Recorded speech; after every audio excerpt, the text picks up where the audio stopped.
सभी का रंगा में तो रंग चढ़ी सारे का शिवाजी का गीता चलाते हैं उसका बनाना दबाना मारना मुश्किल दबाना दबाते रहते पहला का मिठाई का पहला वाला सकते हैं सारा तो तगन पूरी तगन में लगती है भारत का पार वाले है कविराज भूषण एक छंद म्हटलं शिवाजी महाराज म्हणाले की आणखी कविराज एक छंद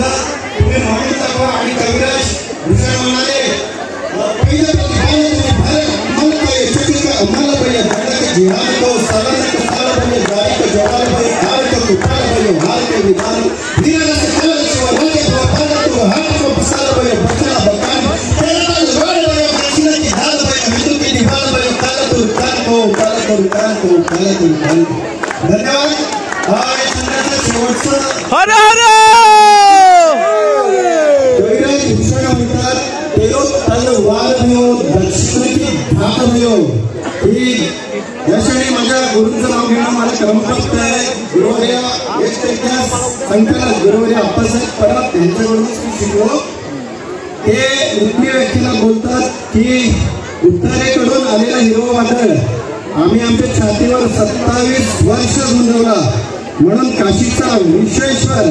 आणि दक्षिणेचा तिरुपती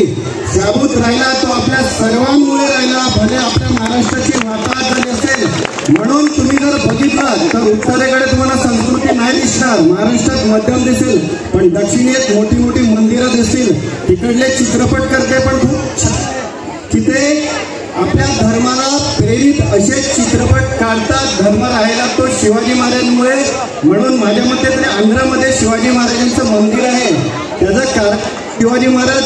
दक्षिण दिग्विजयला गेलेले असताना एका मंदिराचं गोपुर होतं शिवाजी महाराजांनी तिकडल्या लोकांना बोलावलं आणि त्याला सांगितलं की किती खर्च होईल तो सांगा माझी मोहीम होईपर्यंत हे गोपुर झालं पाहिजे नुसते येऊन मंदिरांसारखी आश्वासनं दिली करून दाखवलं माझी इच्छा आहे की महाराष्ट्रातल्या तमाम